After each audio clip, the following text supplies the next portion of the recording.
Josué tem em 3 dos seus livros uma marca singularíssima, que é em Os Tambores de São Luís, Em Cais da Sagração e Noite sobre Alcântara.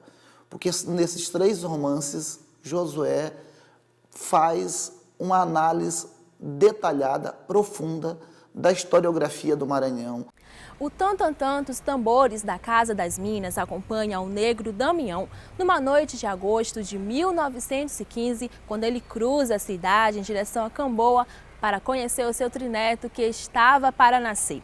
E nesse percurso, Josué Montello constrói em Os Tambores de São Luís um painel da história do Maranhão, que se inicia na década de 40 do século XIX e vai até os primeiros anos do século XX. Os Tambores é uma obra fenomenal para mim, principalmente porque conta um pouco dessa história da cidade, né? Como eu sou um apaixonado por São Luís, então quando a gente vai lendo, a gente vai reconhecendo alguns lugares pelos quais o personagem Damião vai passando, algumas ruas, e a gente vai se identificando, né? E nessa jornada pelas ruas de São Luís, Damião relembra a sua trajetória, desde sua condição de escravo na área rural de Turiaçu até sua vinda para São Luís como liberto.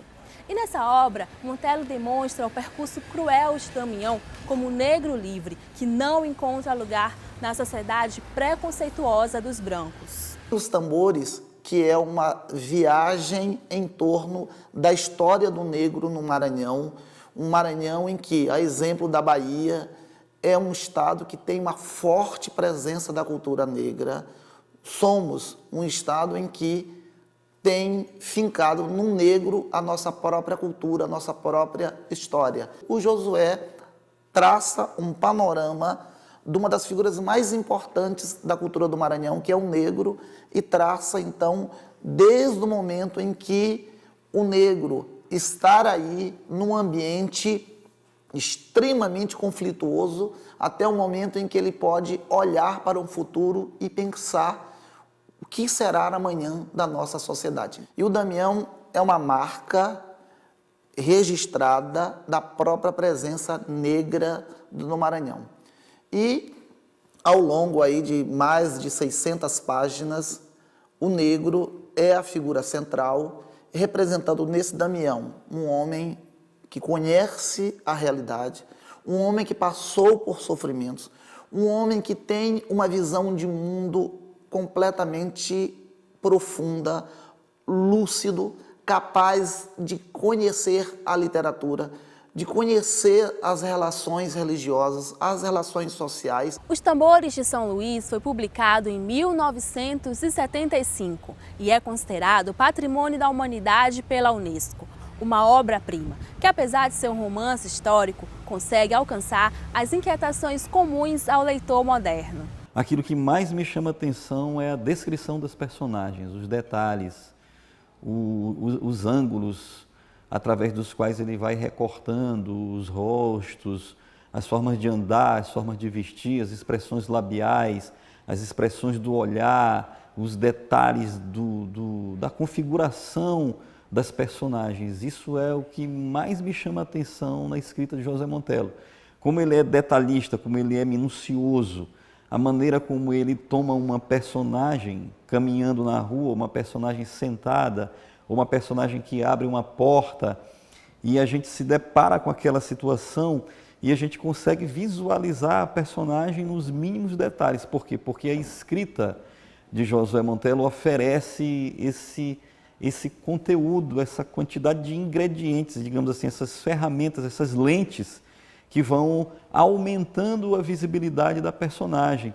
Os Tambores de São Luís, que escrevi em pouco mais de 2 anos, esse romance tem aproximadamente 486 personagens. Essas personagens constituem todo um aglomerado humano com a dominante do elemento negro nas várias fases da evolução do cativeiro no Brasil. Fiz um romance, tecnicamente constituía esse livro um desafio, porque todo ele se passa nas suas 500 e tantas páginas, numa só noite, E ao mesmo tempo que eu descrevia esse arco, que é a caminhada de um personagem, de um ponto de São Luís a outro, eu criei outro arco, que era toda a história do cativeiro no Brasil, mas contada de maneira dramática, de maneira como nunca havia sido contada no Brasil. Nos seus romances iniciais, Josué Montello ambientava a história nos casarões. Mas em O Cais da Sagração, ele nos leva para outros espaços e vamos conhecer uma aldeia de pescadores e sua relação com o mar. O Cais da Sagração, ele se estende ali do Genipapeiro, passa pela Praça Maria Aragão, toda essa mureta da beira-mar até o que se convenciona chamar de Reviver, que é o bairro da Praia Grande.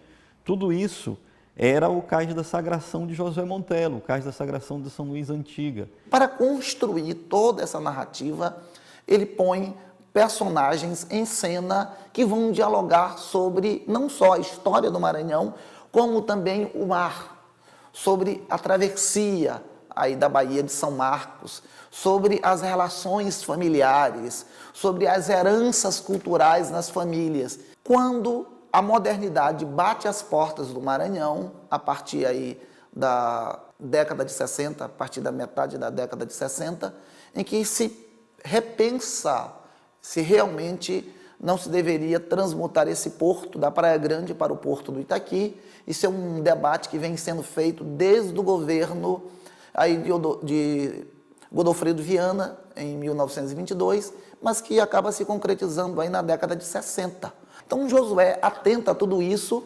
trouxe esse tema da Praia Grande sendo esvaziada, uma Praia Grande sendo deixada de lado, sendo esquecida por conta dessa transmutação do porto daqui. Cais da Sagração conta a história do velho barqueiro, mestre Severino, que passa 20 anos na prisão após ter matado a sua mulher Vanju. Já em liberdade, é acometido por uma doença cardíaca e, ao sentir a proximidade da morte, deseja preparar o seu neto para assumir o seu lugar. É um romance em que ele exalta a figura do Severino como um homem de ação. Como eu sou uma mulher de ação, eu não sou muito de contemplação, eu sou de ação. Aquele livro me impressionou muito. Então, é um livro em que o Severino, que é um barqueiro, ele quer que o filho seja também barqueiro. E o filho desconfia um pouco que o filho seja homossexual. E ele, que era um homem de ação, um barqueiro, um homem do povo, né, fica apavorado, coloca o filho à prova disso e viu que o filho não era nada disso. Era um homem como ele, né? E ele então convida o filho para fazer uma viagem de barco, ele é barqueiro. E aí cai uma tempestade. E o barco as ondas ficam terrivelmente fortes, violentíssimas, querendo o barco virar. E ele já sem forças, e o filho lá, sem querer, não queria ser barqueiro, indiferente, frio. E ele, aquele homem de ação, na mesma hora, tenta segurar o barco. E cada vez que o barco entornava, querendo virar, ele se virava. Mas as forças começaram a diminuir e parecia que o barco ia afundar e ele morrer. Quando estava no auge com a tempestade, não é? Trovões e tudo, relâmpagos e o mar enfurecido, o menino vendo o pai quase à morte, o menino vem e toma o leme, toma a direção do barco e segue com o barco e salva o pai. E então o título do livro Cais de Sagração é exatamente a sagração. Nesse dia o filho se sagra o maior barqueiro da região. Então, mestre Severino significa este homem eternizado, um homem fictício, mas que representa toda uma gama de pessoas daqui do Maranhão.